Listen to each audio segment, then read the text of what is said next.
IG-worthy Bistro Cafe na pinangalan sa zip code ng Marilao? Tara, yung mga kanos, alam nyo ba ang nalaman ko? Kami ay napadpad dito sa may Pure Gold Plaza Cecilia, malapit sa Divine Mercy para mag-food trip sa 3019. Yes, madali tandaan ang pangalan ng bistro na ito dahil sa zip code ng Marilao. At kita naman sa video na meron itong elegante at IG-worthy na industrial interior. Nakakalain mo mahal yung food pero hindi dahil nagkakamali ka dyan. Pwede nyo din nga pala i-book ang kanilang second floor for private events o kaya naman ang buong bistro na kaya mag-accommodate ng 50 packs. May malawak sila na parking, pet-friendly at may free wifi. At tara naman sa kanilang mga food. You can try their ultimate nachos because it will not fail your expectation. Kahit matagal na di kinakain, crispy ang chips, tapos masarap ang dressing and ground meat. They have chef salad with its full set ng ingredients with the lettuce, egg, ham, cucumber, tomato, and carrots. Meron silang seafood pasta for their pasta menu.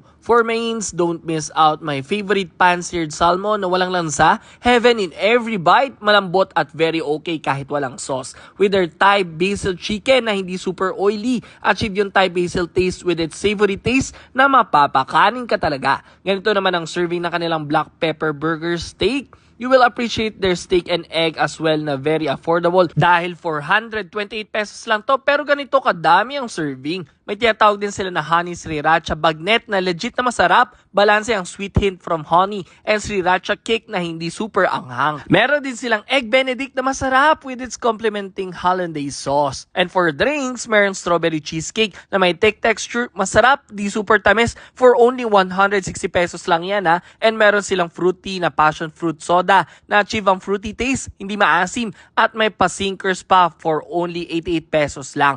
And of course, hindi rin mawawala ang hot coffee dito. Syempre, dahil bistro to, hindi mawawala ang hard liquor na pwede nyo orderin dito and cocktails katulad itong sagot alak. Nakakalain mo na sa malamig sa una pero may aftertaste na alak. Open nga pala sila from 10 a.m. to 10 p.m. everyday kung pupunta kayo. So, ano pang hinihintay nyo? Tayo na dito sa 3019 kung saan elegante sa mata pero sakto sa bulsa ang presyo. Let's go!